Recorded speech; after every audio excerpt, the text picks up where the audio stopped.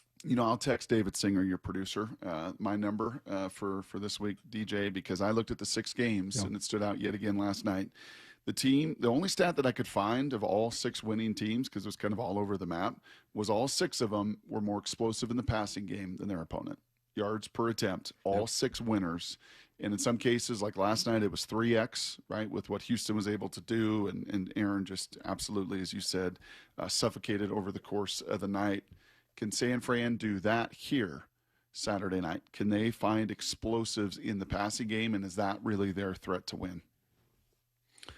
It's going to be hard. It's going to be hard for them to hold up. Why could they do it in Philly, though? Philly was esteemed, right? Philly has all these dudes up front. Philly's got great corners. It was only Philly's a couple. Cooper DeJean. It was a couple plays, and obviously they turned him over. They turned Brock over. I mean, that was not a defensive issue for Philly so much as it was they just could not capitalize. I mean, they gave him turnovers. They didn't do anything with them in that game. That was another storyline. So, look, they hit the big one down the field on like the second play of the game. And then you had a freaking trick play where you've got Jennings throwing the ball. So you reach deep into your bag. That gets you an explosive play and a touchdown. And then it was just some crazy play design. The touchdown to McCaffrey was pretty sick, how they did that. But that was one particular play where that rush did not get there. So it wasn't like it was all night long they couldn't get to him. I thought they affected him pretty good, but they were able to get a few, and that's all they needed in that game. Pretty good text, Brock, from Harrison Spokane. He says, to be in DJ's defense, he only typically has people on his podcast who know football. So I think that's probably a good reason. Wow. Yeah, I get that. I don't agree with that. That's a shot. That's a shot at a bunch of the other guests that I've had on. Yeah. Yeah, they don't know football at all. We were trying to come up with a Brock Purdy comp, and there were some names that popped up. I don't know where I'm at with you in comps after the whole Sam Darnold debacle with Golly, Jay you Cutler. did get upset with that. Yeah, that really frustrated me. Jay Cutler, one of like 5 names that I mentioned in that conversation. The next day, someone said Kerry Collins, let it go. and that one actually stuck with me a little bit. I think there's a decent comp there to Kerry Collins, but whatever. Who's Brock Purdy's comp? We spent some time on it. Maybe it was last week trying to figure it out. Who do you comp to Purdy? Well, I've always, and we've talked about this, and this is why you get so upset, because I talk about the family of comps, and it's the lineage and the kind of the line of comps of how he plays. Yeah. So you're gonna just go, oh, this is the dumbest thing I've ever heard. I can already see your eyes rolling. I don't even need to look at the screen to see your reaction. Yeah. But he's like Joe Burrow light, how he plays the game, where he's seeing everything clearly. He's able to get quickly through his reads, and then he relies on pretty special ball placement. So it's a combination of processing and placement would be the group of that. Now you look at the top tier of guys who've done that. You think about Drew Brees is the captain of that ship, and then you've got Burrow underneath that. So he kind of falls in that style. He's not at that level, but that's to me how he plays the game. I actually kind of like that one, the Burrow comp. I think there is something to that. Tell you who does that in an extraordinary way, DJ. And I know you're jumping into college tape right now, and we'll get back to the Seahawks and all this matchup. I was not a Fernando Mendoza fan to start this year. I was like, system guy, good player, smart guy. But I was never overwhelmed. His processing and his ball placement, I don't know how much you've started to study or just watched from afar. That dude now looks like a legitimate in that tree of those kind of guys. Not maybe that caliber, obviously. Got a lot to prove. But actually for this QB class, and we'll see whether or not Kid out of Oregon comes out, Mendoza is going to be a fun one, I think, for you and the rest of them to study. Yeah, I mean, I had done him and Dante Moore with the expectation that Dante Moore would come out, and we'll see what his decision is going to be. It seems like everybody's going back to Oregon. I was shocked that the defensive linemen are all going back, but got a lot of money. TJ got a lot of money. I know they do. There's a few billionaires in the NFL that pay quite well as well. Yes, the thing with Mendoza, though, to me, when you watch him and you have to get through all the, it's a lot of RPOs and stuff. So you got to kind of navigate around that and figure out, okay, how does he really play the position? So When you look at 3rd and 7+ throws and you look at red zone, I think his red zone numbers are over the last 2 years, something like 34 touchdowns, no picks. When everything's condensed, that tells me how well you see, how well you process, and how accurate you are. That's kind of the ultimate test when the field shrinks. And then on 3rd and 7+, when everybody knows you're throwing the ball. And he's a machine. The guy is an absolute machine with how he navigates that. And then the last thing I would say is you look at him in late game moments, Penn State being the most notable. He's been able to, when you have to make throws and get down the field and win a game, he's been able to do that. So I think his personality and how he handles the interviews and from the Heisman speech to what he does after games. I think I'm a big fan of authenticity. Just kind of be who you are and own it 100%. I've said, look, it's if you just gave a young Phillip Rivers a helium balloon, if you just close your eyes and imagine it, that's what it sounds like. And Phillip Rivers endeared himself quite well to his teammates. That's good. Justin Herbert have it? Does he have it? Look, it was a tough game. I was talking to Collinsworth at halftime. We was kind of like, what is going on? What do you think? Hold on a second. I'm gonna pick that name up. Yeah, let me hand that name back. It probably goes on your podcast. You drop that name. The booth was right next to us, Brock. They were right next to us. I mean, come on. I went out to get a cookie and I ran into Chris Collinsworth. Okay, you want the full story? Yes, They were at Augusta together. No big deal. They had Diet Pepsi, unfortunately, but it's horrible. Of course, New England. Disgusting. What is wrong with the Patriots? Diet Pepsi. It had some clam chowder. It looked like it'd been set out about 6 o'clock in the morning for the 8:30 p.m. game. That's a dangerous move if you make that one. Yeah, that's a Jonathan Kraft special, right? But no, to me, I thought the story of that game, I think you make a mistake if you evaluate that game, solely as a standalone by itself performance. I think that was a culmination of Justin Herbert getting the crud beat out of him for an entire season and having to play fast and having to create and make these kind of supernatural plays that then he got into that first half of that game. And in the first half, there were actually some pockets and he wasn't super comfortable on them. He was trying to run out of them and kind of ran himself into some pressure and missed some throws. And I don't think it was, Justin Herbert's, the moment or he's nervous. I think it was, I've had to play this way for however many weeks in a row. And now it's like, I can actually go back to playing quarterback. It's like, I haven't played quarterback in so long. I've had to just go, outside of all this and make things happen. I thought that kind of caught up to him. And then, you get in the second half, and when they had to throw the ball late in the game, then they were able to pressure him a little bit. So it was, to me, that was the culmination of everything that took place throughout the year. Your eyes watched all these playoff games. What will be the biggest keys with that in mind for Sam Darnold Saturday night? I think just getting him in a rhythm early, run the ball, stay committed to that. Don't get away from that. But I want to see him. To me, don't necessarily try and work top down. Let's work bottom to the top. Let's get the ball out to the perimeter early. Let's let him find a rhythm, get into a flow. It feels like to me, Sam, and you saw it in the last game, just he can get a little bit amped early. Once he settles into the game, I think he's going to be fine. So I think to me, it's just that process of getting him into this game, get him some layups, get him some perimeter throws, run the ball, let him just kind of find the rhythm of the game. And I think Sam's going to be fine. There was a lot of Rams fear here, right? We kind of talked a lot last week about what the best situation was for the Seahawks. Do you want the Rams now? Do you want to avoid the Rams? After watching them for the last month, are the Rams still the threat that everyone thought they were? I think there's some holes on that defense. I think, you look at that front and it's a flashy front because they're explosive and they're physical and they have, a lot of guys they can throw at you there too. But I think you've seen there's some holes in the secondary on the outside that you can attack. I think, it's a team that's better suited to rush the quarterback than to stop the run. So I think there's some opportunities there in the run game. But to me, more than anything else, it's just there's some – those corners, that's an area that's a little bit of a concern. Now, the scary thing is Stafford's capable against anybody in the entire tournament of having a monster game, throwing for 400 yards and getting those wideouts going. So is he going to do that in 19-degree weather? Team. in Chicago? I mean, like, and that Chicago defense is not perfect. I picked Chicago.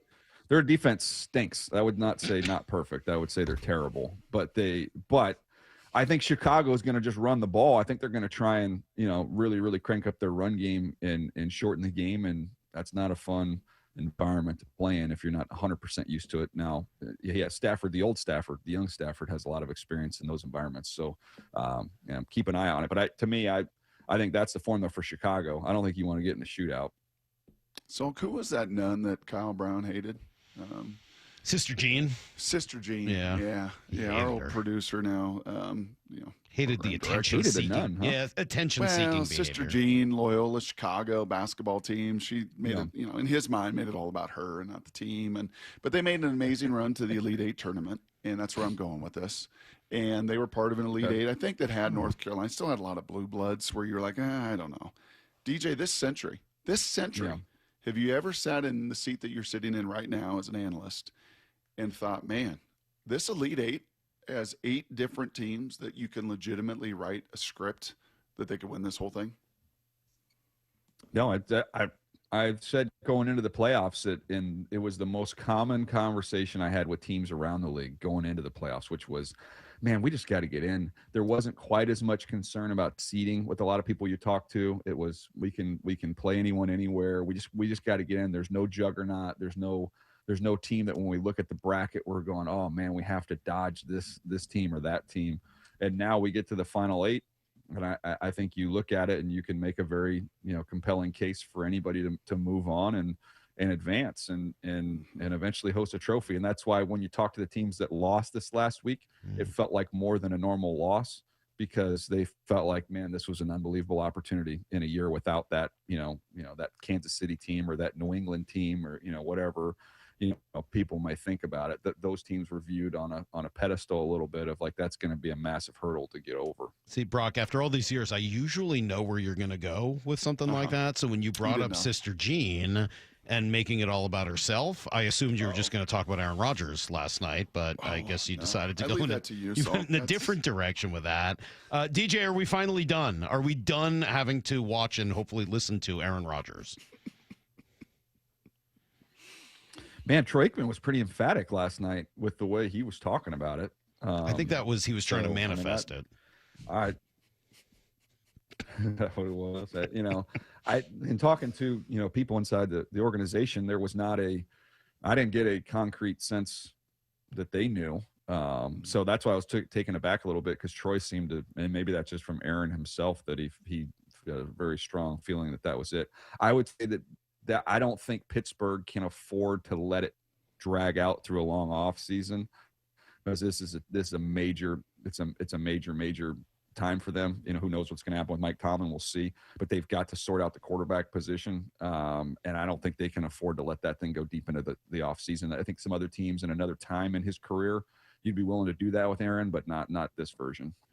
Big deal or not, DJ, in your life experience when you were in organizations in Philly and Baltimore and such, when assistants like a Clint Kubiak interviewed for 6 jobs last week, and Dirty interviewed for a couple jobs, and now obviously there can be a singular focus. I don't think they'll interview anymore unless Pittsburgh comes open or who knows.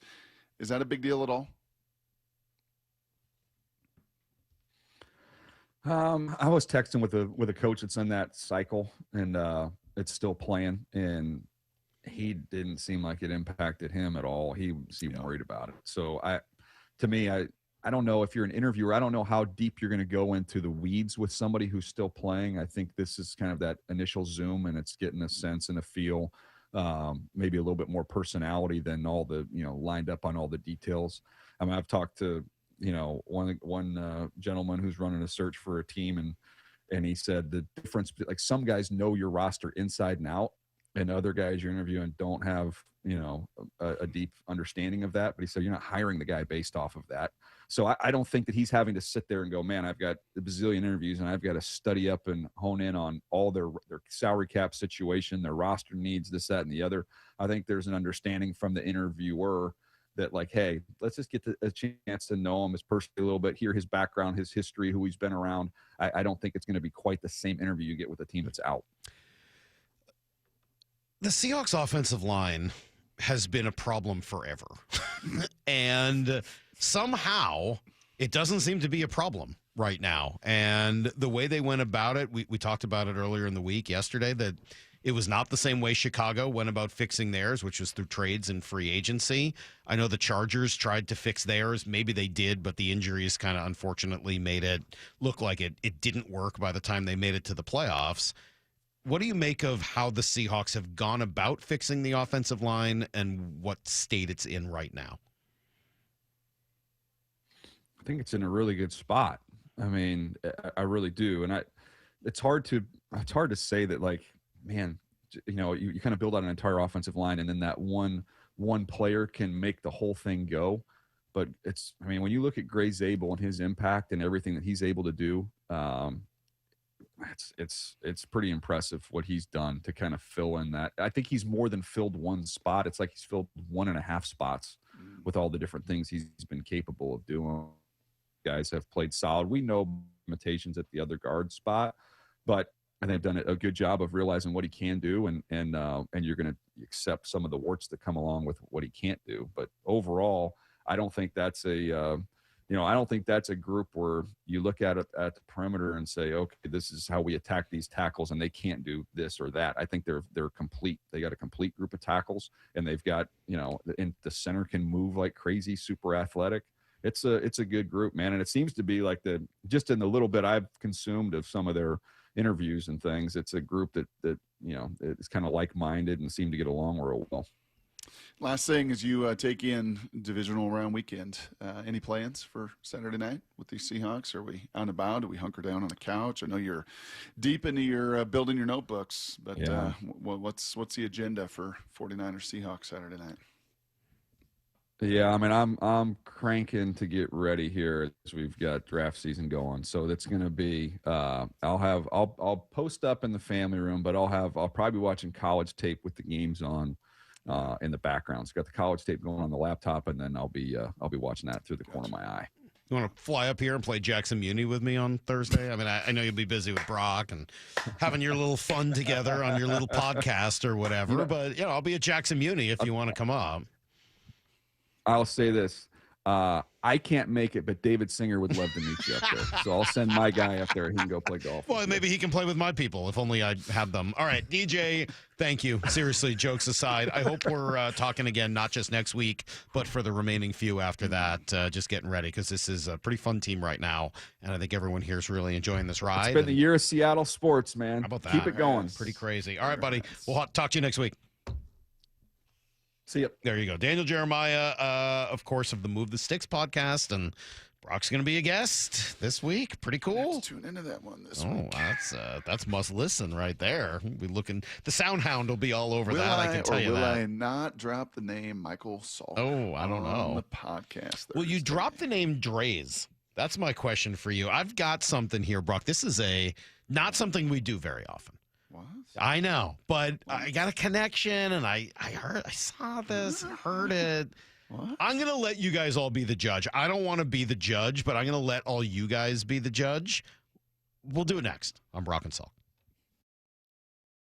Seattle Sports is giving you two chances to win tickets to the Seahawks divisional round playoff game Saturday against San Francisco at Lumen Field.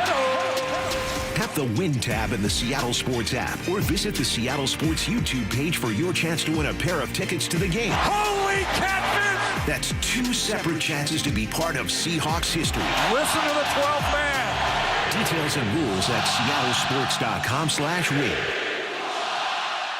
As a quarterback, you cannot run a winning play with a messy playbook. And most companies' data, well, it's a mess. AI is changing the game, but if your data is scattered, you're stuck on the sidelines. Brock Heward here, and this is where my friends at Marquee Data come in. They get your data in shape, clean, connected, ready to perform, so you can finally put AI to work for your business. Whether sales, finance, or operations, every smart move starts with the right data. So head to mydataqb.com to draw up your game-winning data play today. That's Marquee Data or mydataqb.com. I saw her texting, coming up to a stop sign, and so I saw the accident coming, and she T-boned us. In the blink of an eye, Crystal's life changed when she suffered a severe spinal injury. The pain was something I had never experienced before in my neck. I got massage therapy. I saw a chiropractor doctor. I was prescribed muscle relaxers so I could sleep. I got depressed. Nothing was relieving the pain. Drugs, sleepless nights, and depression. Sound familiar? I'm Dr. Mark Shelley, a chiropractic physician and board-certified functional neurologist.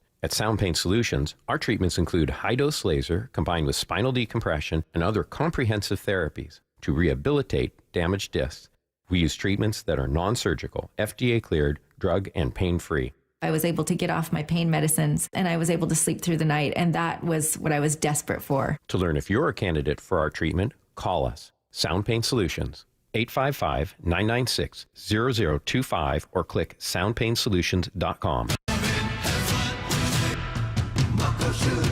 Start having fun.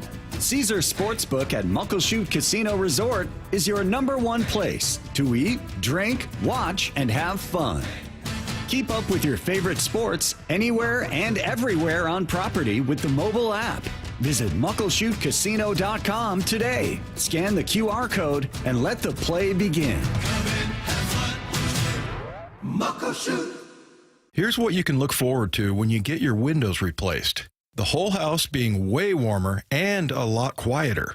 Dave Wyman here, and when we had finally had it with our old windows with broken seals, we called Harley Exteriors. They were incredibly friendly, professional, and absolutely knew their stuff. Harley Exteriors windows are a massive upgrade. They keep heat in and noise out. Plus, they're truly gorgeous windows.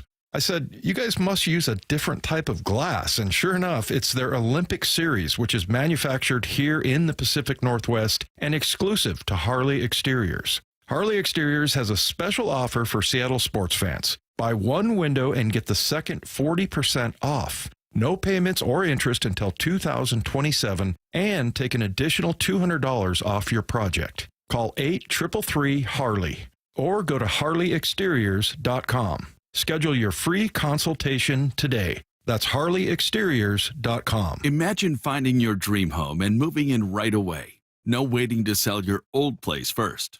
Sounds perfect, right? That's exactly what Orchard's Move First, Sell Later program lets you do. Buy your new home now and sell the old one later. Here's how it works. Orchard gives you cash so you can buy and move into your new home first on your timeline. No waiting, no showings, no double moves. Then the Orchard experts take it from there. They handle repairs on your old home for you so you attract the right buyers. Once they're done, a local Orchard agent lists and sells your home for top dollar. Orchard's Move First program gives you the freedom to buy and move into your new home first and sell your old home later. Buy before you sell and get top dollar for your home with Orchard. Ready to find out how much your home is worth? Visit orchard.com to get your free home valuation.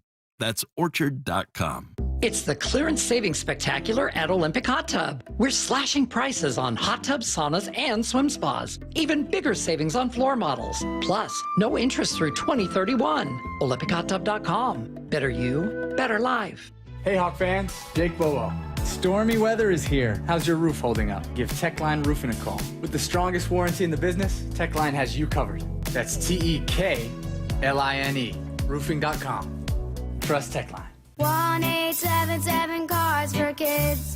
KARS Cards for Kids. Ready to get rid of that old car? Donate it to Cars for Kids. Call 1-877-CARS-FOR-KIDS to reach a friendly live agent. Donation's super easy, and your car can be picked up as soon as tomorrow. Call us now, 1-877-CARS-FOR-KIDS. 1-877-CARS-FOR-KIDS. Donate your car today. Did you know you can donate real estate too? Let's go! This is Seattle Sports. Streaming through the Seattle Sports app. KIRO AM Seattle. KIRO FM HD2 Tacoma. Home of the Seahawks, Mariners, and everything Seattle sports. Get in the freaking auto! From the Quantum Fiber Studio, this is Brock and Salk on Seattle Sports. Brock Ewert is my hero. Jay Buhner just punched me in the kidney. Who's going to see you on the interview? Doesn't really work that way, Sherm. This is a show that has my name on it. It kind of does, though. Now here are your hosts, Brock Ewert and Mike Salk. Hello!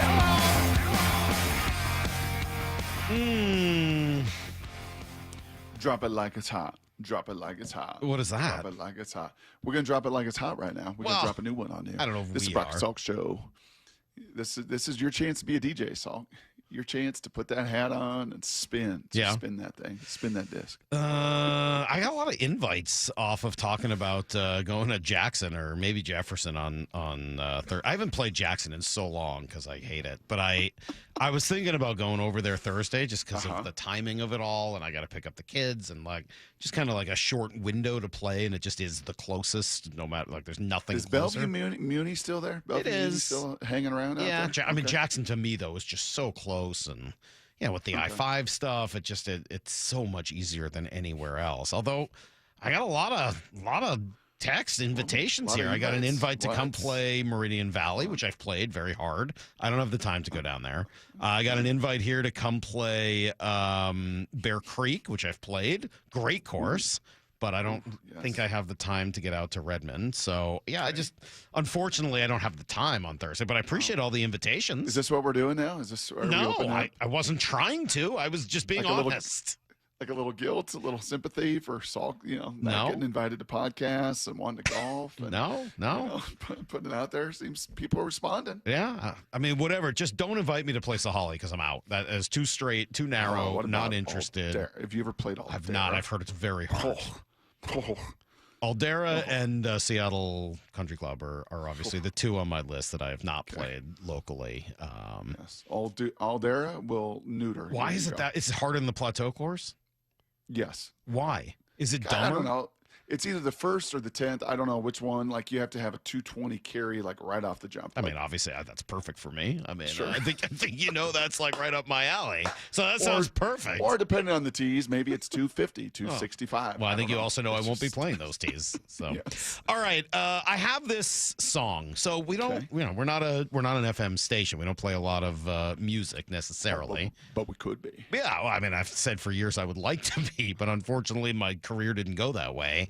So Dre's used to do some work here at Cairo. Really nice guy. He's done some news talk stuff, but he is by trade a rapper and a musician. He does a lot of stuff for TV shows and kind of background music and a lot of that stuff. But in addition, he's got this music and rapping career, and he has a song that came out this morning about the Seahawks. So I don't know. I'm always, I've been wary in the past of people just like, hey, play my Seahawks song, because sometimes. But Dre's is legit. So here is The Dark Side, and I'll let you guys see what you think. Nope, hold on a second. Charles, we got to turn up the, here we go. Nope, that's. Oh.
What that part?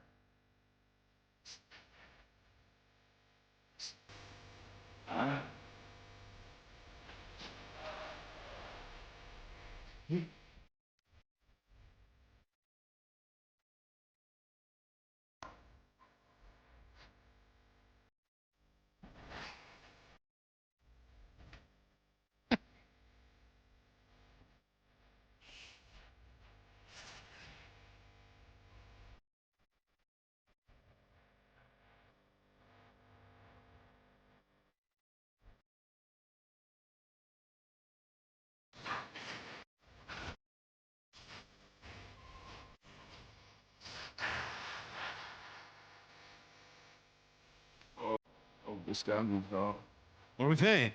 Stuff. You like that? I'll start. You listen. Oh, Brock's feeling it. Look at them shoulders. Oh, I like that. I'm ready, Spawn. I'll tell you what that is. Yeah. What is that? What do you think? That's some football knowledge in there. Yeah, Dre's knows what he's doing. That's some like deep cuts of knowing your team. Yeah. And that's not just like flying in and let me just, put some lines together. And no. That's knowing this team. That's knowing their language. That's knowing their vibe. That's knowing the players. That's pretty good there. I would say most of the feedback here on the text line is great. Not everyone. I mean, there are going to be a couple of detractors. But as a former rapper myself, this track is absolutely heat. Yes. Let's see. Oh my God, I love that. I hope the Seahawks catch wind of that. The song sucks. Damn, he's good. It's a little all over, but I would say about 75% liked it. That's Dre's. Can we go to if you're interested, hip-hop aficionado? Lyle? Yeah, Lyle. Did you guys pick up on the 21 can you do something for me line? Yeah. Oh, yeah. You did? What did you think? It's great. Well, you thought it was a shot? No, it's not a shot. Yeah. There's a reference to it. Oh, I don't know that. Tell me what's the Of course not. You see how it's fun to have the tables turned? All right. What is the reference? It's a Drake line. Oh, what is about what? It's just a Drake line from one of his songs. It's a popular song, and the line's super famous. What does it mean?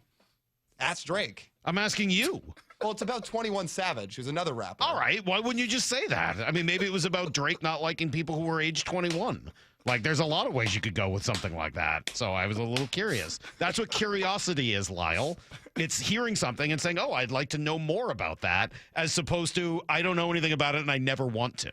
I think that's what we're trying. That's the message. It's not that you have to know everything. It's the curiosity to learn more about it. Okay. Anywho, back to our aficionado. Okay. Lyle, what scale of 1 to 10? What do we think? You like your hip hop. You like it. You like those beats. What do you think? No, it was good. I could buy into that. I said a scale of 1 to 10. What do we think? Well, I don't want to degrade it by any means, but you want me to give it a grade? Yeah, like an 8 out of 10. I liked That's it. pretty good. Yeah, that's pretty good. All right. So if anybody wants more of that, Dre's, Draze, Dre's is the artist, and you can go find that. You can find him on Twitter and everywhere else, and I'm sure on Spotify you can find all that. I like the Eamon Wari line. I thought that was the best line. I like the Njigba line. Yeah. I like just knowing the players. Yeah, it was pretty good. I like the MOB. Yep. I like the Welcome to the Dark Side. Okay. Stephen Hauschka, I don't know what he knows about all that. He's from Needham, Mass. So I don't know a lot of rappers from Needham. I can promise you that. But he's going to join us coming up in 20. And are we going to do Answer the Question Jerk after that? I wouldn't mind. All right. I mean, if you can curate enough questions there at 866-979-3776. Okay. 866-979-3776. If you got questions for Answer the Question Jerk at 9:45 after House Money, we'll answer. So don't go anywhere. It's Brock and Salk, Seattle Sports on 710. Seattle Sports is giving you two chances to win tickets to the Seahawks divisional round playoff game Saturday against San Francisco at Lumen Field. Tap the Win tab in the Seattle Sports app or visit the Seattle Sports YouTube page for your chance to win a pair of tickets to the game. Holy catfish! That's 2 separate chances to be part of Seahawks history. Listen to the 12th man. Details and rules at seattlesports.com/win. Oh, what is that old saying? A carpenter's only as good as his tools or her tools. Well, same thing when it's getting in shape and making Top Fitness your tool. Your tool. Make it your first stop. They've got the very best stuff, and they're celebrating the new year with some incredible deals right now. Take your New Year's resolution seriously with the best fitness gear there is set up in your own home by their professional installers, and they sell the best quality products available. Brands like Precor, True, Octane, Inspire, and Hyrox. And you can come in right now and check out the deal of all deals on treadmills, but you got to hurry. These Precor 885 treadmills are going fast. They're lease returns. They normally sell for over $13,000 $1,000 brand new. But right now, they're just $36.99, and that includes a full 3-year warranty. Yeah, those are the same commercial treadmills sold to health clubs worldwide. And every new treadmill, elliptical, and home gym, they're all on sale. They got the largest selection, too, of that home fitness equipment in Washington. And their staff is ready to show you why it's no secret that everybody from personal trainers to pro athletes love their stuff. They got locations up in Tukwila and Linwood. Go see them in Bellevue, or simply visit topfitness.com for more info. That's Top Fitness, your best place for home fitness equipment. Stacy here. Sell your car to Wayscar Ford, and when they resell it, they share half their profit with you. That's right. Sell your car to Wayscar Ford, Isuzu, and Auburn. They'll pay you today for your car, and once they resell it, they'll share half their profit with you. WayscarFord.com. Endless hours of research, seeking referrals, dozens of calls. Hiring the right attorney can be a challenging process during an already difficult time. J.P. Pendergast with Pendergast Law explains. In Washington State, Tom, there are thousands of attorneys to choose from. Referrals and online research can be helpful, but discovering the right attorney requires a conversation. It can be hard to identify integrity and authenticity without that interaction. So, what do you recommend? We encourage anyone looking for personal injury representation to call for a free consultation with our team before making a decision simply based on referrals or online research. Accident victims need an attorney that listens, demonstrates honesty, and is genuinely understanding of their unique circumstances. The care, attention, and preparation that our firm provides throughout the case mirrors the effort involved when taking on the insurance companies. Save time and avoid mistakes after an injury. Contact the caring and compassionate team at Pendergast Law. If you or a loved one has been injured in a car accident, call Pendergast Law.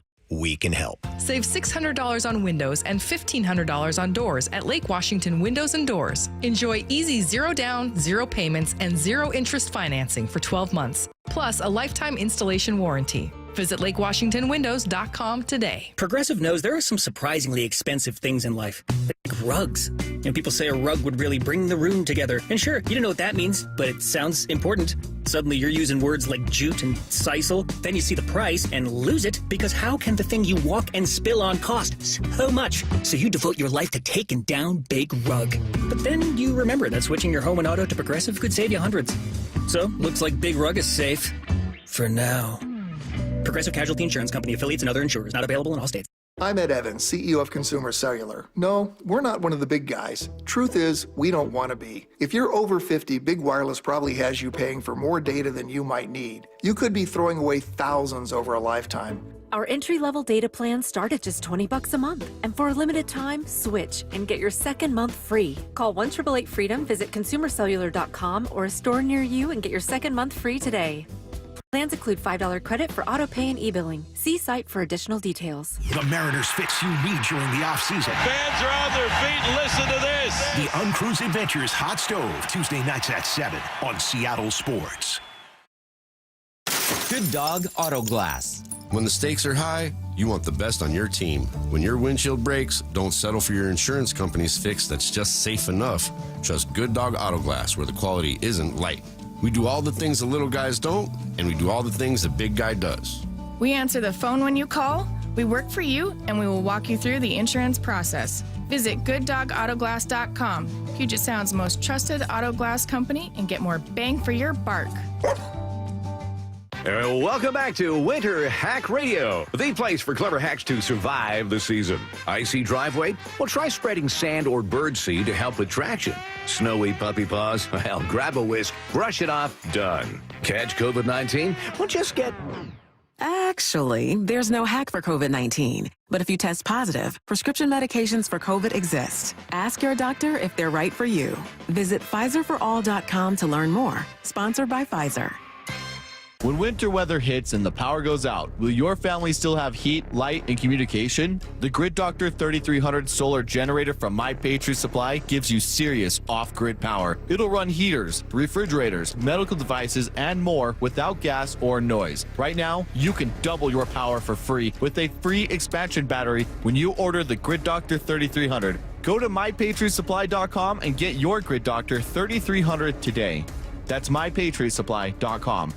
Our friends at Mazda of Everett always offer you their best deals. Mazda of Everett is the West Coast's largest Mazda dealer for a reason. They sell more new Mazdas than any other dealer on the West Coast. So come check out the Mazda More to Move You sales event now. Shop over 300 new Mazda CX-5s with 0.9 financing for 60 months, available on approved credit. Located on Highway 99 in Everett, or shop MazdaofEverett.com. Based on Mazda USA's retail sales reports 2025. Need to know. 15 minutes past every hour with Brock and Salk. Here's what you need to know. Up first. All right, so we know the time now, Brock, to go with the date and the opponent. Seahawks play 5 o'clock. You think he's going to start right at 5? It'll probably be closer to 5:15, right, when it's all said and done. Lumen Field. 5:07:30. Huh? 5:07:30. 5:07. You think that's about right? I don't know, 5:10, somewhere around there. Yeah. Okay, good. Because I got a 4:30 hockey game and run by. Try to see how this works. A little delay. Game will be on Fox. Kevin Burkhardt and Tom Brady will be on the call. The Seahawks have all kinds of rest heading into this one, which is great. But Mike McDonald knows, hey, rest is great, but you don't want to get distracted. We talked about it today, but the distractions really are leading up to the game, in my opinion. And so our focus is about all the things that we can do throughout the week to keep our process the same that it's what it's been the whole year. And so if I'm a young player, just having a plan, understand how I want to attack the week, and making sure I'm doing the things that I can control every day so that we can go play football when the ball's kicked off. I mean, it's really that simple. But these are the things we've talked about throughout the season. Is at some point we're going to, in our program, we're going to end up in a place where we want to be, and it's going to be a first for us. And why would you make it any different than what got you to this point? Eliminate that noise. Continue on your process, and man, are they healthy, Salk. That injury report on Wednesday will be interesting. Right? You got to use throughout the course of the season a lot of those resting days, non-injury resting days for veterans, and I'm sure we'll see some of that. You're not going to, the Jaron Reeds of the world and the DeMarcus Lawrences and those guys, I would expect to still see some of that this week to keep that, again, normal pattern. But who's going to be out? I mean, it's going to be a real question, like how are we going to kind of manipulate this, and who's going to be inactive, and what are we going to do? Because I think you basically have every single card in your hand to play, and your opponent obviously does not. Yeah, my favorite quote of the week, though, came from Mike McDonald. I just really enjoy the idea of him watching football over the weekend and getting annoyed about it. I told the team today, like, it's weird watching, like, full games all the way through, Like, you find yourself, like, rooting for teams, and you're like, why am I rooting for this team? Like, this is the dumbest thing ever. And then you're 5 seconds later rooting for the other team. It's like, so I'm glad it's over. I'm glad we're back to, regular scheduled. Do you think that's a normal thing for people? Like, I keep rooting for each team in a game? Like, I don't feel like that's normal. Well, in their position, because in his mind and in his process, right? Like, we did all this work on Green Bay. Oh, Green Bay's up 21-3. It'd be sure nice to pay off all that work. And we got matchup advantages. Right. We like your, well, actually, no. Well, maybe I don't want to root for them. Actually, that guy's pretty dangerous.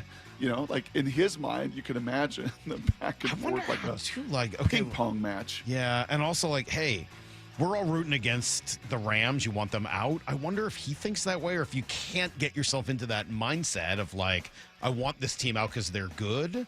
Because then it's careful what you wish for, and also like you're kind of building them up maybe into something more than they are. Yeah, get back in his bubble and get out of the. He does seem comfortable in that bubble. Get out of the bubbles that we're all in, and get back in your bubble. Well, don't worry, I think he's more comfortable. He didn't even know what day it was yesterday when he was asked about it. So I think Mike's doing just fine, staying in his bubble and concentrating on what's important to him.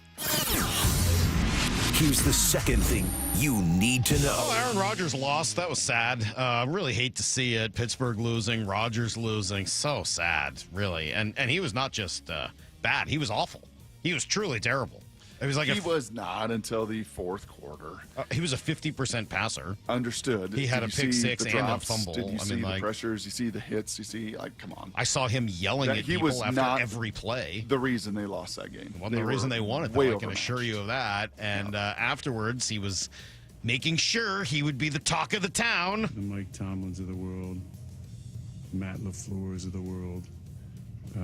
Those are just two that kind of I've played for. And when I first got in the league, there wouldn't be conversation about whether those guys were on the hot seat, but the way that the league is covered now, and the way that there's snap decisions and the validity given to the Twitter experts and all the experts on TV now who make it seem like they know what the hell they're talking about.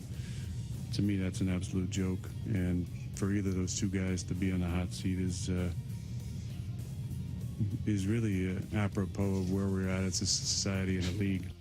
You know what he wanted to say right there when he gave the double who?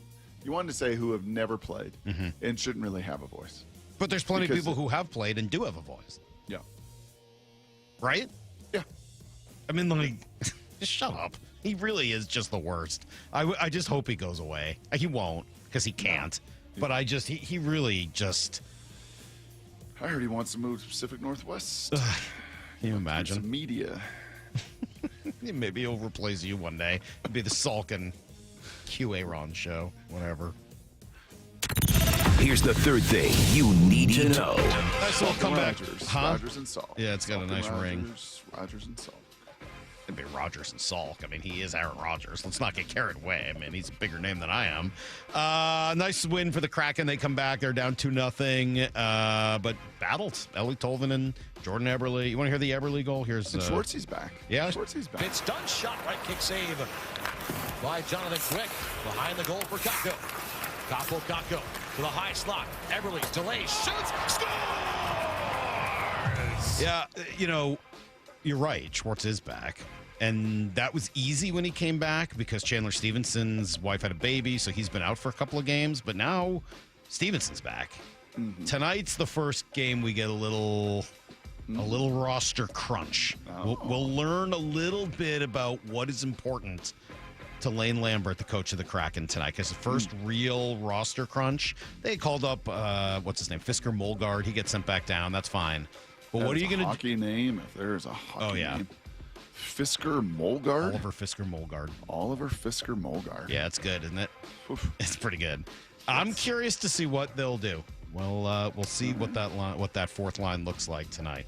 That is everything you need to know, or tomorrow night. 1:15 every hour here in the Brock and Salk Show. They're in New Jersey for that game tomorrow. You ever been to a hockey game at the old Madison Square Garden? I have never been to Madison Square Garden. You never have? No. We walked through there one time when we were in New York. Never been to an event there. It looks like it's still to this day, a great venue. Yeah. Legendary. Venue. Yeah. No, I've never been there. I've been to hockey games in Boston, Montreal, Anaheim, LA, here, obviously, but never. Never there. Never there. No, I'd like to. My goal is I really want to go see a hockey game in Edmonton. For my whole life, I've always wanted to go to Edmonton and see a hockey game. So maybe one day I'll. What about Montreal? I've been there. I've done that. Yeah. Oh, it's unbelievable. I mean, just crazy. The worst people in the world, fans of that team. Just the absolute dregs of society. Okay, Stephen Hauschka is going to join us next, Brock. Hausch Money. He's up to some pretty cool stuff and is working with Mike McDonald and the Seahawks. But after that, want to take some Answer the Question Jerk questions. We have very, very few. So if you would like to weigh in with an Answer the Question Jerk question, if you'd like us to answer it, any question, any subject, hit us up now at 866-979-3776. It's Brock and Salk, Seattle Sports on 710. The one and only Mark Schlereth with Wyman and Bob. How are you, my friend? New Year's resolutions, right? Like, I'm going to get in shape this year. My only goal is to become an underpants model. That's all I've ever really wanted.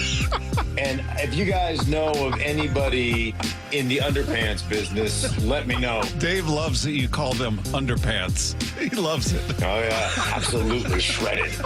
Get every can't-miss conversation on Seattle Sports and the Seattle Sports app. I've been telling you guys for a while now about Trajan Wealth, but I should also say I am a client there, and let me tell you, they make retirement planning very simple. No pressure, no confusing jargon, just clear, honest advice from fiduciaries who will put your goals first. They ask a lot of questions about you, your life, what you're trying to do, what you're trying to accomplish, those goals, and then they design a plan that works for you. Feel a lot more confident, more prepared, honestly.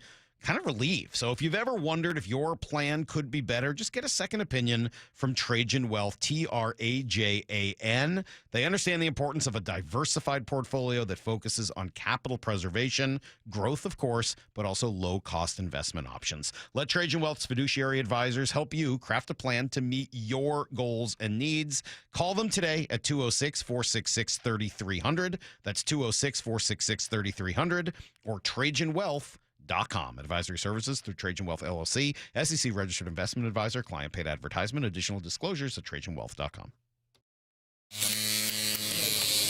Xfinity is the network you can rely on. Like a close friend who will give it to you straight. The friend who will tell you that new haircut, it's not great. Friends make sure friends get good haircuts. And Xfinity makes sure you get a good deal on Wi-Fi. Xfinity gives you reliable fiber-powered Wi-Fi at our best price. Now through February 1st, get gig speed Wi-Fi for just $50 a month for 5 whole years. No strings, no commitments. Just super fast, reliable gig speed Wi-Fi with our best equipment and unlimited data included. Save yourself from questionable decisions and save over Verizon and AT&T. Xfinity, imagine that. Restrictions apply. Requires paperless billing and auto pay with stored bank account. Taxes and fees extra. Xfinity Internet powered by fiber and connected to premises by coaxial cable. Actual speeds vary. At Les Schwab, we've been changing the tire game for more than 70 years. We design our own exclusive tires to give you more tires made for the roads you drive, less compromise. All backed by America's best tire warranty included in every tire we sell. It's more unbeatable tire warranty, less charging you extra, like the other guys. It's all about you getting more from less. Stop by or book an appointment at leschwab.com. We've all been there, sleepless nights, wondering if your business's security service is really protecting what matters. At Bay Alarm, we can put your security insecurities to bed. Our advanced technology and personalized support ensure you can rest easy knowing we're here for you. BayAlarm.com. At O'Neill Plumbing, we don't just promise to get the job done, we back it up. No travel charge, no show-up fee, no overinflated pricing, and no out-of-town owners. Just clean, fast, and professional each and every day. O'Neill Plumbing. Toyota of Renton is your local dealership for best-in-class service on your vehicle. Start the new year by getting your vehicle winter-ready at Toyota of Renton's Service Department. You don't even need an appointment, as they offer open service drive. They have certified technicians to keep you safe and stable wherever the road takes you. From oil changes to wiper blades, brakes to air filters, Toyota of Renton's service team does it all. And right now you can save $150 when you purchase 4 new tires. Come in today for service and make sure to check out their service specials page when you visit ToyotaofRenton.com. O'Brien. The road to the Super Bowl runs through Seattle. Listen to the 12th man. And Seattle Sports on 710, the home of the Seahawks. Life's expensive enough, isn't it? Groceries, gas, kids' activities. Sometimes your roof needs replacing, but your budget says not now. Hi, I'm Justin Shirley, CEO of State Roofing and Exteriors. We want to help with an offer to lift that weight off your shoulders. Get 0 down, 0 payments, and 0 interest for up to 24 months. Or save up to $3,000 on a new roof today. Call 866-ROOF-ROOF or visit stateroofing.com. Happy New Year from Frank Lumber the Door Store, your locally owned custom pre-hung door shop, boasting the largest selection of residential doors in the Seattle area for decades. We specialize in interior and exterior pre-hungs and matchups, along with pocket doors, barn doors, bypass, and bifold doors.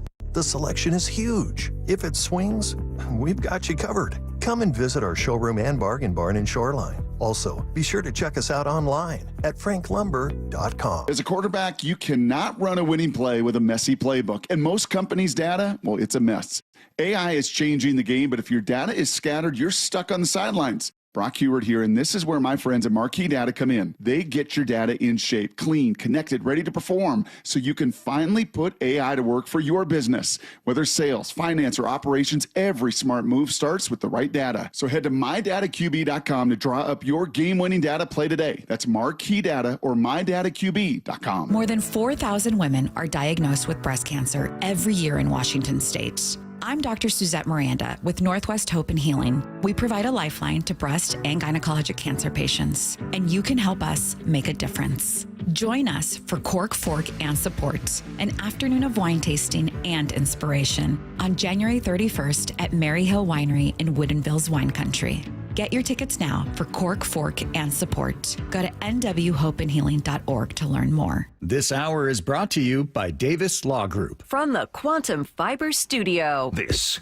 is Brock and Salk. Weekdays 6 to 10. On Seattle Sports and 97.3 FM HD2. Oh, man, maybe the people are slipping a little bit. Not great? Just not a I think great volume. I think there's a focus. Well, I just think there's a focus on the football, right? Maybe. Just kind of like the show today. I mean, I think there's just a hyper focus on Maybe. what's at stake. I mean, I will say the questions we got are good ones, but there's just not that many, and it's kind of But weak. we typically like that. We typically like quality over quantity. I will. Yes, you're right. I prefer the quality over the quantity. There's nothing worse than when you get bad quality question. That's terrible. But we could use a couple more answer the questions, your questions. So if you got something good, 866-979-3776. Stephen Hauschka is going to join us here in about a minute and a half, 2 minutes or so, and looking forward to that. He's played a role in this whole thing. I mean, we've talked. I think this year has probably been the most we've talked about coaching in all of the years we've done the show together. I feel that way anyway. I mean, it's maybe I'm prisoner of the moment. Because Mike is so new and so different.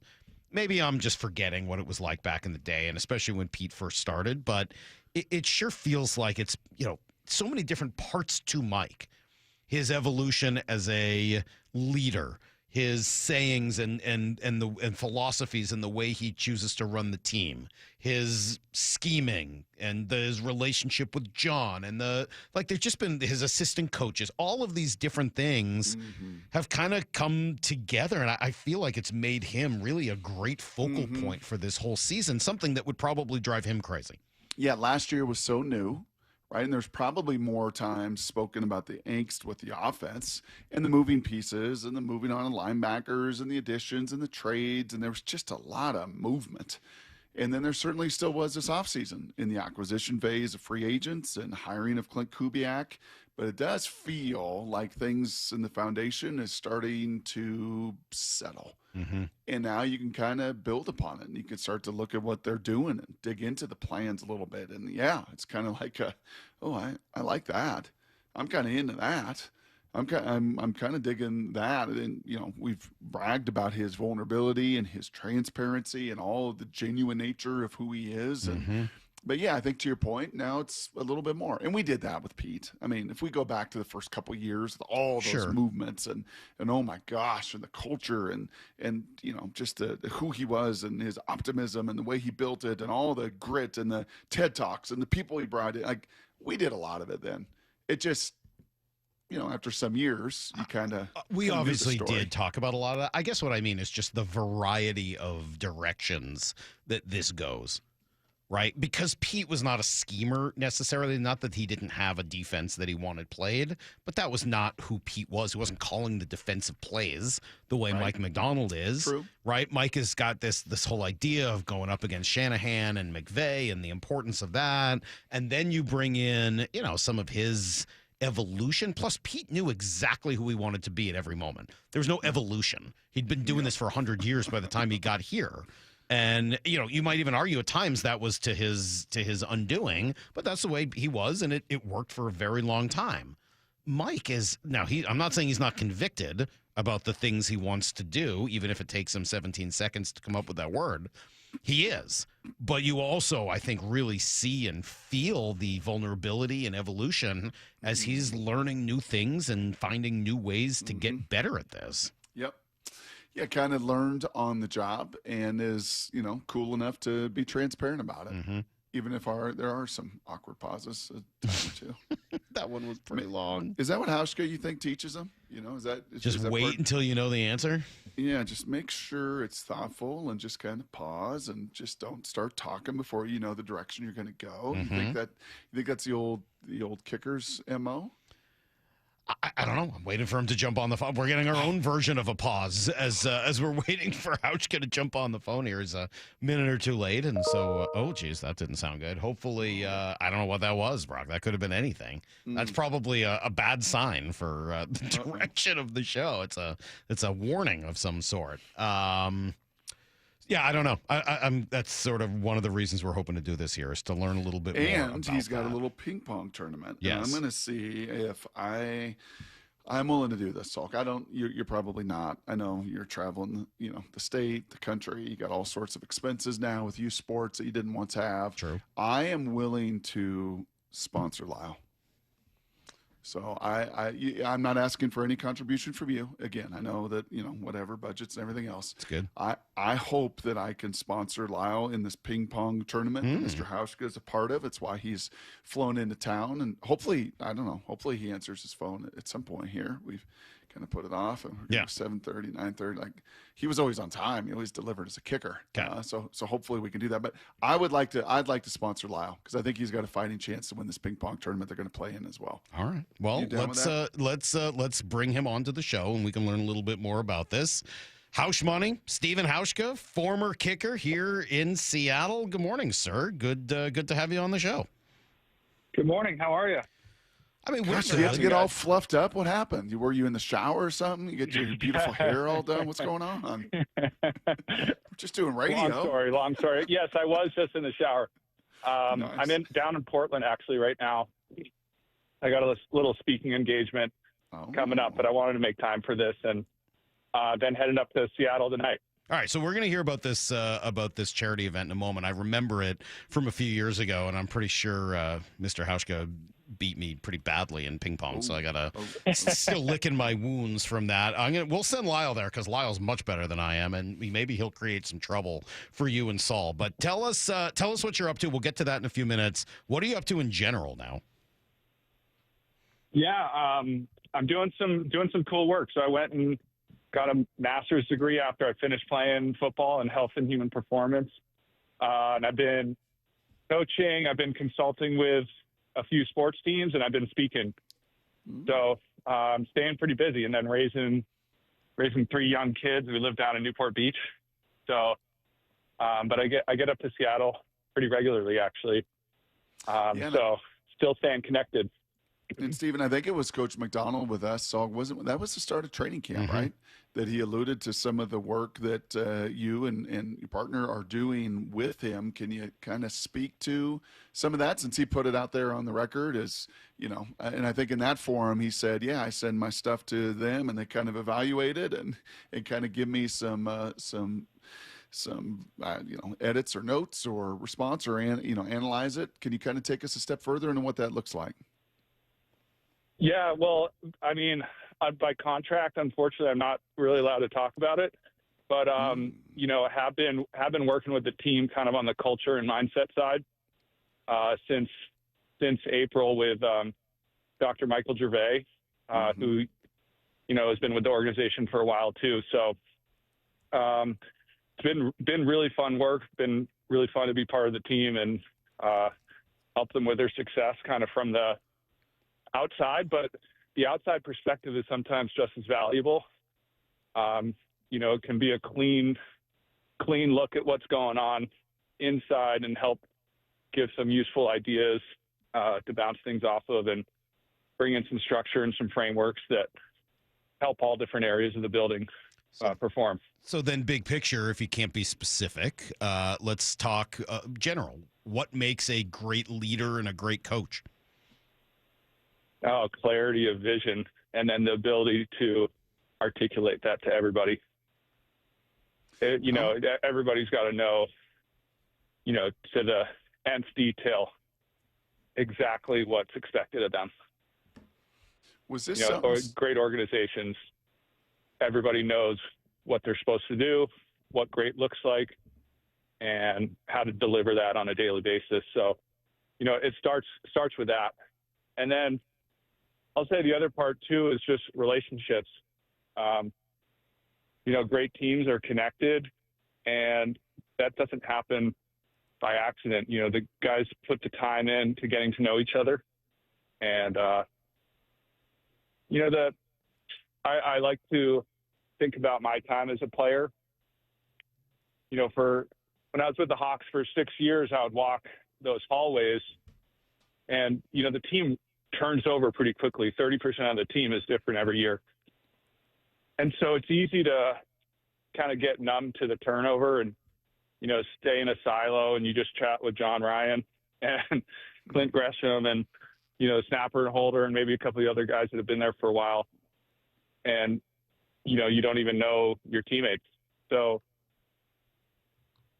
in moments of kind of pressure and difficulty and the challenging moments of the season, who knows what a conversation with another guy that you didn't know, maybe he backs you up, or maybe there's some sort of trust or connection there that helps bring you along in a moment of difficulty. So I think having that connection across the team, think about how many possible, relationships there are on a team of 70 to 100 people. If each one of them knows 5 or 10 more people well on the team, I think it's a big difference for the connection of the team and what they're able to achieve. So along those lines, we know that Mike has had these walk and talks all year, and it's led to some interesting friendships, like Michael Dixon and Jaron Reed, I think, have become good friends we've read about. So let's go back to your time with the LOB. Who's the most surprising friendship you formed with an offensive or defensive player during your time here in Seattle? I'd say Sherm or probably Marshawn. Did you ever see the Sports Friends thing? There's a great little parody about Marshawn and I, but we were good buddies. And I don't know, strange things happen. Is this something you knew you wanted to do, Steven? Is this something like out of college? You're like, one day I'm gonna go into this, or was it your impact of those years and your time around Pete, who was such a culture builder? Walk me through how this has all transpired. Yeah, I think it left an impression on me. I spent time in, 6 or 7 different organizations, and when I landed in the Seahawks and Pete's culture, it was so noticeable to me. There was this collective feeling of enthusiasm and optimism that things were going to go great. And then that started to rub off on me. Like, I started to believe in myself more. And sure enough, I had the best years of my career there, and so did a lot of our teammates. And so it just left this impression on me that culture is, the most important thing in the NFL. And so I was like, man, got to be more intentional with it. And I linked up with Mike Gervais a couple of years ago, and we started doing work with the Bills, actually, and still are working with them. So we got 2 squads here that we're rooting for. And it's been really fun. I think from where I sit, having sat in those team meeting rooms for so many years, those messages that you get from the coach, every player that's sitting in the team meeting room is kind of deciding whether they want to listen to what the coach is saying or not. The subconscious thing. And the better the message, the more believable, the more universal, the more passionate, engaging the message is, the more the guys are going to buy in, and something special will start to happen. So I've been in team meeting rooms with coaches, I won't say their names, where you could poke so many holes in their messages, and you can just look around the room and guys are tuning out. So it's one of the most important things in pro sports, is that the guys are bought into the leader's vision and their messaging. So then, to bring this forward to Mike, and I know you can't talk about the work you've done with him, but obviously we know that you've watched on video a lot of his speeches with the team and a lot of that conversation. We talk to him every week, just like we used to do with Pete. Do you have a favorite Mike McDonaldism? One thing that he repeats that jumps out to you that you think is most definitive of kind of who he is and what he's trying to accomplish as a coach? Well, you guys understand the culture. And by this point, it's amazing. I think the whole city of Seattle probably understands his culture, but there's so many different parts of it. I was just excited to see, the last few games, like his vision coming to life. If I were to describe what I saw on the field, I would use the exact same words that he uses, when he talks about the culture. So but I really do think the 12 is one. The connection that's a huge deal. That's the engine of the team. Well, I hope today, man, you're passionate. I hope the buy-in is there. I got some friends going to your speaking event in Portland. I'll give you an update after you're done and let you know how that connects and hits. No, have a great time with that. And then, quickly. So you're coming up to Seattle. Talk to me about ping pong. I know you're an aficionado and a stud. Talk to me about what you're doing.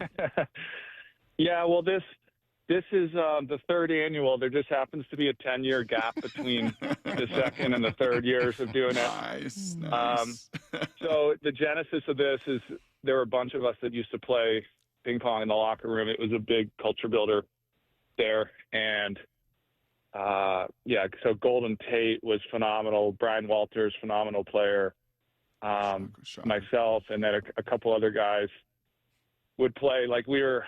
But the whole locker room was playing. There was like kind of the B table, and then there was the A table, and we just kind of rotate and play as much as we can. And then it took on, and then some of us started taking lessons.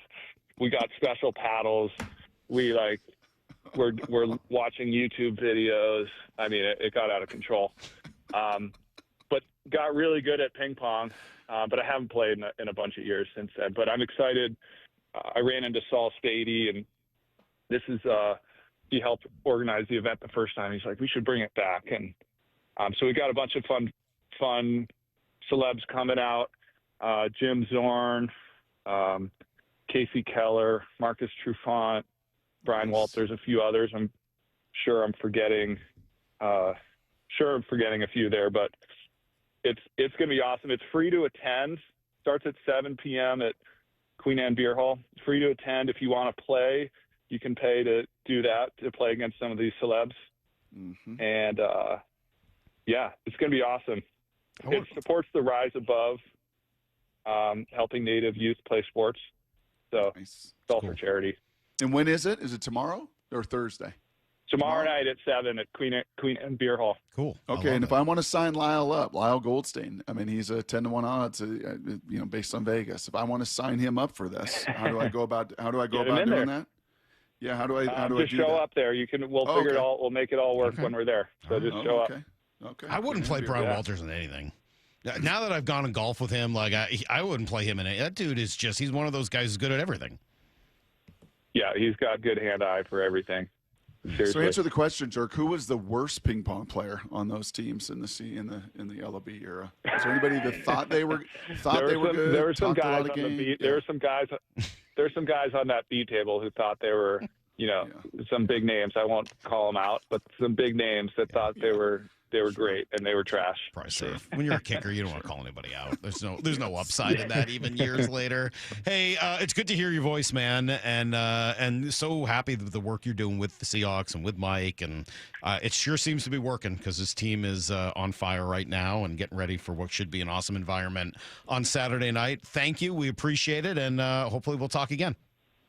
Yeah, thank you guys for having me on. All right, there you go. There's Stephen Hauschka, and the event is tomorrow night at Queen Anne Beer Hall, starting at 7. Free to enter. You just got to pay if you want to play. How about Lyle, you want to do it or not? I don't want to force. I don't want to force it. I don't know if you're busy, and I don't know. There's just breaking news, Salk. The Diamondbacks, just traded for Nolan Arenado, so that Lyle's going to be screaming about that, and screaming about something else. So I don't want to, force your way over there, whether that be by Uber or parking or anything else. But I'm telling you right now, Lyle, if you want to do it, I will pick up the bill. Let me think on that. I'll get back to you. Okay. There's no way Lyle's going to answer that in the moment. Sounds like Lyle. Yeah. All right, we have a very short amount of time, but we'll try to answer just a couple of questions. Okay. This is Brock and Salk's Answer the Question, Jerk. Keep asking questions. Come on, I'll answer them. Come on, I'm here. I'm going to answer your questions, dang it. Answer the question, jerk! Well, don't just stand there. Answer the question, jerk! All right, just a couple. We're almost out of time. Hausch went a little long, but that's cool. You know what I should have asked him about? Darn it. I wanted to ask him about the guys with the 60-plus yard field goals these days and the new kicking balls and all that. Yeah, we'll do it next time. Jerks, is it considered stealing if you sample grapes in the produce section at the supermarket? Well, let me tell you, no. I definitively will answer this with a hard no. It is totally fine. Because at this stage, the produce everywhere is so hit or miss that and so expensive that you could buy a thing of grapes. It might cost you like $12 for just like a bunch of grapes, and they could be bad. Like a couple on top look good, but then everything underneath is all nasty. Sometimes they don't taste as good. Simple solution. You got to taste test that stuff. Ask Matt Johnson, produce manager to Fred Meyer. Just if and when, sure. Yeah, if there's someone that's working in the produce section, you can ask them. That way, if you don't ask and you do it, you're like not that person. I'm doing it every time. I've thrown out so many grapes, so many bunches of grapes that I got home and were gross. So your dirty little hands get in those grapes. Yeah. And you start digging. And you know what my answer is? If you don't want me to do that, start selling better grapes. Then I won't have to do it every time. I blame the grocery store. Apricots. No, but grapes, yes, because grapes are expensive and the wide variety. I would like to do them with blackberries, but I don't. Good. Grapes, though, it's a must. Jerks, why is Salk's voice so annoying? Why is it? I don't know. I love the show. Oh, okay. Well, that's nice. But he always sounds like he hates the world and someone eating his coffee every morning. Hey, Charles, do you find Salk's voice annoying? Not at all. Thank you, Charles. It's nice of you. I love the show, but Salk's voice is so annoying. I don't think your voice is annoying. I mean, I think there's some voices. I'll be honest. There's some voices not on our market, but sometimes there's some voices. I'm like, golly, that is just a hard voice to listen to. Mm-hmm. Scratchy or just nasally or whatever. You're not that. I don't think you're that. Well, thank you. I appreciate that, bro. You could be a little negative at times. Maybe. A hater at times. Well, that's not my voice. That's just my personality. Yeah. It's a totally different thing.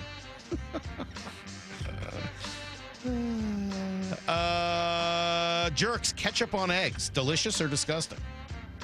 I'll roll with on that. Scrambled eggs? Delicious. Yeah, I'll roll with that. I wouldn't do it on, like, over easy. No. That's not right.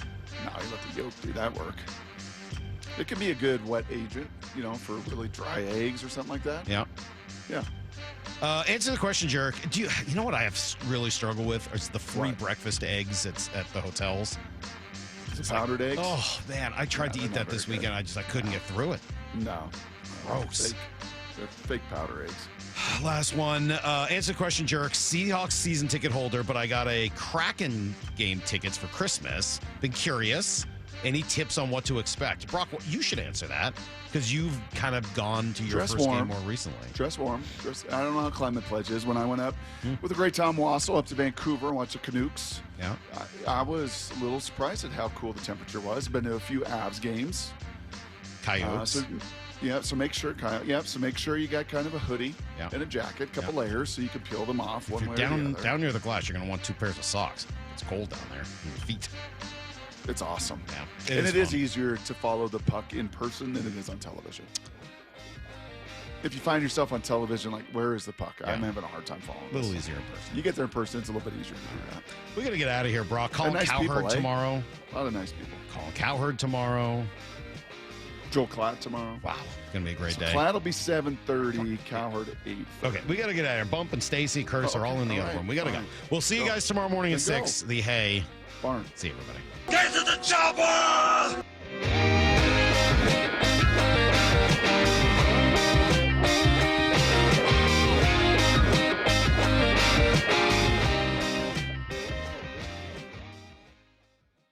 Seattle Sports is giving you two chances to win tickets to the Seahawks divisional round playoff game Saturday against San Francisco at Lumen Field.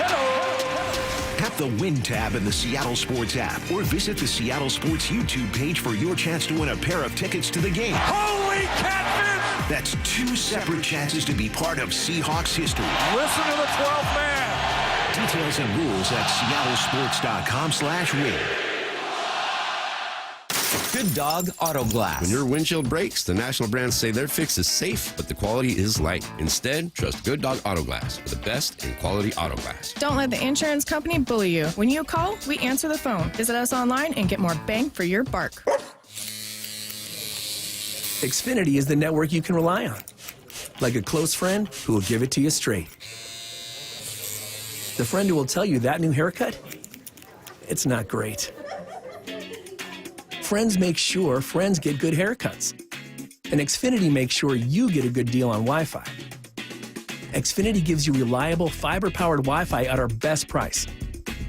Now through February 1st, get gig speed Wi-Fi for just $50 a month for 5 whole years. No strings, no commitments. Just super fast, reliable gig speed Wi-Fi with our best equipment and unlimited data included.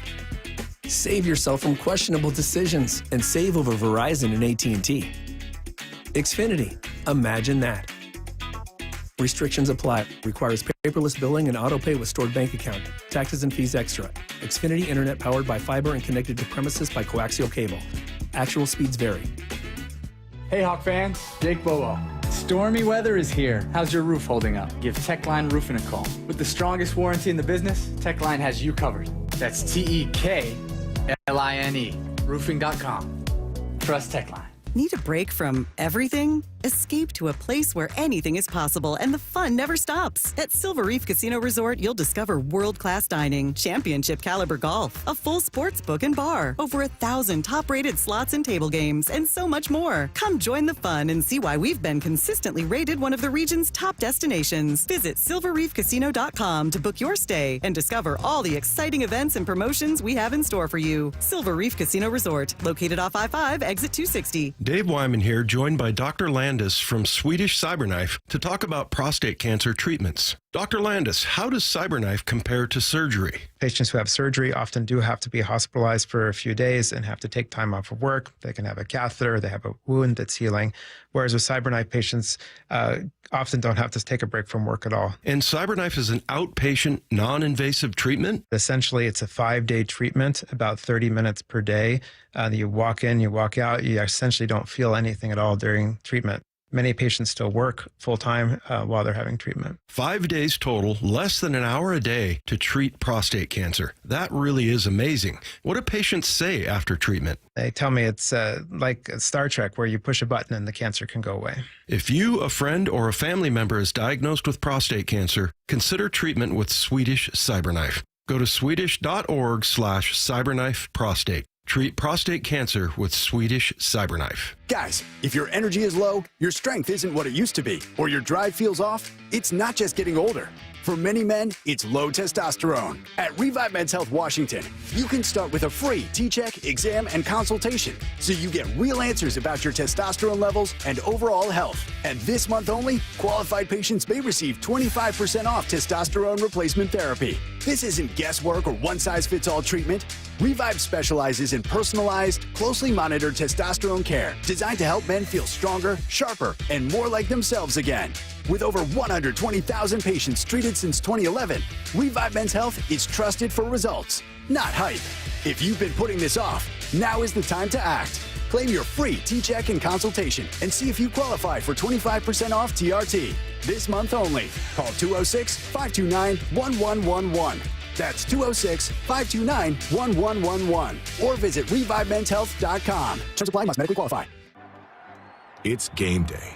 Are your moderate to severe Crohn's disease or ulcerative colitis symptoms keeping you from the action? Skyrizi, risankizumab Riza, could help you get back to the game.